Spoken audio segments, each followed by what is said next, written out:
when you stub your toe in the middle of the night, there's a very specific, almost universal reaction. Oh, absolutely. It's raw, it's unfiltered, and, well, it's usually a four-letter word just shouted into the dark. Right, because the language of sudden pain or shock, it just completely bypasses all of our built-in polite filters. Yeah, it does. I mean, it's pure involuntary reflex. You don't even think about it. Exactly. But take that exact same reflex, like, say you drop a really heavy coffee mug and move that into a crowded office, or, a formal family dinner. Ooh, yeah, that's a very different scenario. Right. Suddenly, that raw, unfiltered reflex hits a massive social wall. The environment just changes everything. Because you immediately realize you've crossed an invisible line. You really have. And then the scramble begins, right? You're frantically trying to find a linguistic parachute. Just something to soften the landing. Exactly. To save your professional or personal reputation before that awkward silence stretches on for way too long. And for over a century, the absolute favorite parachute for English speakers has been four simple, frankly bizarre words. Pardon my French. Which is just so weird when you break it down. It really is. When you actually stop and think about it, it's completely wild. Like you just swore in plain, unmistakable English, but your immediate instinct is to blame a country that's hundreds of miles away. It is the ultimate verbal deflection. Yeah. We are essentially pointing our fingers across the English Channel and saying, don't look at me, look at them. They're the ones responsible for this. So true. Well, welcome to today's deep dive. If you're joining us today, you are probably looking for a quick but, thorough aha moment to take into your day, and we have a fantastic one lined up for you. We really do. We've got our hands on a stack of fascinating sources today. We're talking everything from 19th century British etiquette magazines to modern linguistic analyses of how slang evolves. Plus some really incredible historical archives from the Oxford English Dictionary. Our mission today is to figure out the surprising origins of that exact phrase. We are parsing through all these historical documents to uncover how a hyper-polite, incredibly snobby 19th century Victorian etiquette rule accidentally mutated into English's favorite excuse for dropping F-bombs. It's quite a journey. Okay, let's unpack this. Where do we even begin with the Victorians? Well, so we have to start by establishing the baseline, right? Back in the 18th and 19th centuries, during the absolute height of the Victorian era. Set in the scene. Exactly. The sources paint this vivid picture of an English high society that was absolutely obsessed with dropping French phrases into casual conversation. Really? Just peppering it in? Oh, everywhere. Before, pardon my French, was the sarcastic joke we know today, it was used entirely literally. Wait, literally? It sounds like the ultimate social flex? That is exactly what it was. It functioned as this strict boundary line to separate the elite from everyone else. So if you didn't speak French, if you only spoke English, you basically weren't taken seriously in those upper crust circles. Yeah, you sprinkled your English with French to signal your refinement. It showed off your elite social class, or, maybe you simply wanted to capture that certain je ne sais quoi that plain English just couldn't convey. I see what you did there. Thank you. But the linguistic research we reviewed really emphasizes that French was the international language of diplomacy and high culture at the time. Okay, that makes sense. So wielding it was a direct, very public display of your education and your wealth. Honestly, it's like a tech bro dropping obscure Silicon Valley jargon in a casual meeting just to prove he reads all the right blogs. That's a perfect comparison. Or even better, it's like someone at a dinner party saying, well, as my professor at Harvard used to say, oh, excuse me, you probably don't know that term. Oh, the secondhand embarrassment. Right. It's a very specific brand of humble bragging disguised as polite conversation. And what's crazy is that etiquette of the time actually dictated a very strict rule about this behavior. Wait, it was an official rule? Oh, yes. The societal rule was, if you are going to use a sophisticated foreign phrase that your listener might be too uncultured or uneducated to understand, you owed them an apology. You're kidding. Not at all. You had to politely excuse yourself for elevating the vocabulary beyond their grasp. Which is just spectacularly condescending. I mean, you're basically apologizing for being too smart. Pretty much. I can only imagine how grating that must have been to endure in everyday conversation. The historical evidence for this is actually delightful to read through because it is just so incredibly condescending. I bet. The source material points us to this one specific example from an 1830 issue of a British publication called The Ladies' Magazine. Oh, the Ladies' Magazine sounds very proper. Exactly. The writer is describing a conversation, and we get this exact quote from a social interaction. Okay, give me an example. What did this actually sound like in practice? All right, so the quote goes like this. "Bless me, how fat you are grown. Absolutely as round as a ball." Oh my God. It gets better. "You will soon be as embonpoint, excuse my French, as your poor dear father, the major." Wow. Just wow. There is so much to unpack in that one sentence alone. Right. First of all, the sheer aggression of absolutely as round as a ball. Like, who says that? Victorian high society, apparently. But then they drop the word embonpoint, which that's a French term for plumpness, right? Yep, exactly. Plump or well-nourished. Right. And they immediately follow it up with, excuse my French. What's fascinating here is that this polite apology wasn't really an apology at all. Obviously not. It was a highly engineered weapon of etiquette. A weapon of etiquette. I love that phrasing. I mean, think about what the speaker is doing. They are insulting the person's weight, showing off their own superior grasp of the French language, and then delivering a fake apology for using a word they assume the listener is too ignorant to even translate. They managed to be insulting on 3 different levels simultaneously. It takes skill. It really does. But it shows us that back in 1830, excuse my French, was a literal action. Like, they were speaking French and they were actively excusing the use of the foreign language. Exactly. It is an absolute masterpiece of Victorian passive aggression. Truly. The speaker maintains complete social superiority while appearing entirely polite on the surface. But to understand the mutation of this phrase, how it became a cover for modern profanity, we really have to look at why French was uniquely positioned to become synonymous with bad words. Right, because right now it just means you're smart. Exactly. This isn't just about showing off language anymore. It's about international reputation. Let's follow that thread. How does a language go from being a symbol of high society intelligence to basically a synonym for the gutter?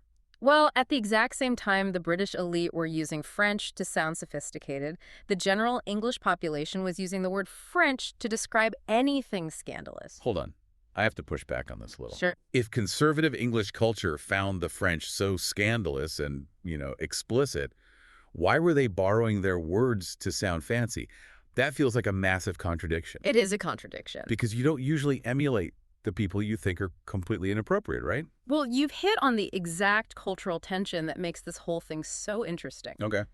To understand the contradiction, we have to look at the historical data from the Oxford English Dictionary archives. The OED always has the receipts. Always.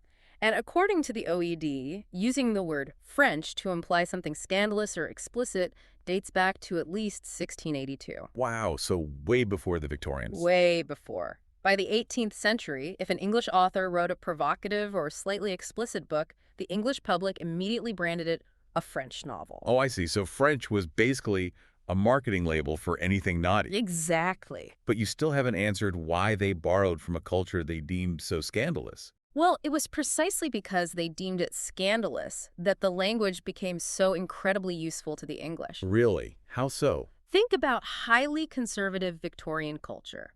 Openly discussing taboo or delicate subjects like bodies, romance, or undergarments, that was completely off limits in plain English. A very stiff upper lip. Exactly. Plain English was reserved for polite, rigid society. Discussing anything improper in English would completely ruin your social standing. Okay, I see where this is going. If you couldn't say it in English without ruining your reputation, you needed a workaround. You needed a linguistic loophole.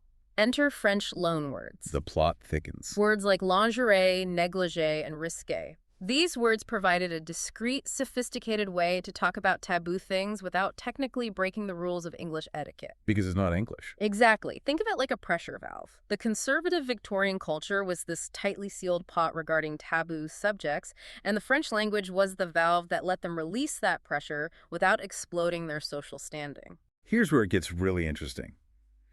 They basically found a cheat code for politeness. They absolutely did. It's the psychology of outsourcing your own cultural embarrassment to a neighboring country's vocabulary. Like, they wanted to talk about these delicate subjects, but they didn't want to take the moral hit for doing it. Right. Heaven forbid. So they used French words, effectively saying, look, I'm not being inappropriate, I'm just being cosmopolitan. Nailed it. The French language became a buffer. It created this emotional and moral distance from the thing they were actually talking about. That makes perfect sense. Because French was already associated with scandal in the English mind, using a French word for a delicate subject felt completely natural to them, while still sounding elevated enough to pass as high society conversation. It's brilliant. I mean, in a deeply hypocritical way. Oh, very hypocritical. So the British created this perfect linguistic shield. But if it worked so well for them, who broke the rule? Like, how did we get from a snobby literal apology for using foreign words to a sarcastic joke covering up English swear words? Well, to find the people who broke the rule, we have to look at the people who are already getting really tired of British snobbery. Let me guess. We have to move away from British high society entirely and cross the Atlantic to America. There it is. Yep. The late 19th century in America is where the phrase finally gets its modern, ironic twist. How does America fit into this dynamic, though? They weren't exactly embroiled in the same centuries-old rivalry as the English and the French. No, but in the late 1800s, America was in a unique cultural position. The country was expanding, the middle class was growing, and America was really trying to establish its own cultural identity distinct from that stuffy British elite. Right, trying to break away from the old world. Exactly. But at the same time, all of this literature and all these etiquette newspapers from Britain were still circulating across the Atlantic. Oh, so middle-class Americans are actually reading these literal, excuse my French apologies, in their daily reading material. Yes, and they viewed these pretentious British etiquette guides as absolutely ridiculous. I can totally picture that. Randomly dropping literal French phrases just to sound smart was starting to feel like a very tired, pretentious cliché. The American public didn't want to emulate this behavior. They wanted to mock it. It's like when a trend goes out of style, right? And suddenly the only way you can participate in it is by making fun of it. Exactly. So the Americans saw this hyper-polite, snobby phrase and decided to weaponize it through irony. Precisely. Instead of ignoring the trend, they actively subverted it. It was an act of cultural rebellion. I love that. Instead of using it after a sophisticated foreign word, Americans started using the phrase as a cheeky warning right before uttering an actual plain English four-letter curse word. That is so good. It was a deliberate mocking of Victorian etiquette. They took the ultimate symbol of high-class snobbery and just attached it to the lowest-class gutter slang. It is pure linguistic rebellion. It really is. And the phrasing shifted slightly during this American adoption, too. Yeah, the linguistic sources note that by the time this sarcastic version of the phrase emerged in print, which was around 1895, the word pardon had officially ousted excuse. Oh, okay. So, excuse my French became the much punchier, pardon my French. It just rolls off the tongue better, honestly. It does. What I love about this is that it reveals a much wider historical pattern of international mudslinging. Like, we've been focusing on this one phrase, but the sheer pettiness of the cross-channel jabs between the English and the French is spectacular. Oh, it is a rich, rich tradition of linguistic finger-pointing. Pardon my French is really just the tip of the iceberg when it comes to the English shifting the blame onto their neighbors across the channel. Let's look at some of these because the source material has some hilarious examples. Oh, they're great. My absolute favorite is the phrase, taking French leave, Yes. which in English slang meant slipping out of a party or a social gathering without thanking the host or saying goodbye, which, you know, we now just call the Irish goodbye. All right. But back then, the English decided that being rude to a party host was a distinctly French characteristic. Well, here is the ultimate counterpunch, which just perfectly captures the rivalry between the two nations. Okay, let's hear it. The French, of course, had the exact same slang for the exact same rude behavior, because people slipping out of parties without saying goodbye is just a universal human flaw. Everyone does it. But the French didn't call it a French leave. They called it filer à l'anglaise. Which translates to leaving English style. Exactly. That is unbelievable. They are quite literally pointing fingers across the water at each other for the exact same party foul. It's like, you're the rude ones. No, you're the rude ones. It perfectly illustrates how language is used to project our own flaws outward. And this rapid-fire exchange of insults didn't just stop at party etiquette either. It didn't. No, it escalated to basically everything conservative society wanted to distance itself from. Let's rattle through some of these other examples from the source, because the escalation here is wild. It gets intense. You go from parties to intimacy. You've got French kiss, which the English coined to describe overly passionate smooching. Because, clearly, proper English people would never engage in such scandalous behavior on their own time. Obviously not. And then it gets more explicit. You have the term French letter, which was an archaic British nickname for a condom. Wow. Again, tying the French to anything regarding sexuality or scandal that the British didn't want to openly claim for themselves. And then, the darkest and most brutal one of all. The French disease, which wasn't a cold or a flu, it was syphilis. Yeah. If we connect this to the bigger picture, it becomes painfully clear what is happening here. What's the pattern? Humans have always, throughout history, used language as a shield. We take our own worst habits, our own taboos, our own societal diseases, both literal and metaphorical, and we project them onto our closest geopolitical rivals. Just hand it over to someone else. Exactly. By calling it the French disease or a French novel, the English were able to maintain this grand illusion of cultural purity. It's brilliant PR, honestly. If you have a problem, just put your neighbor's name on it. It's like a magical disappearing act for cultural guilt.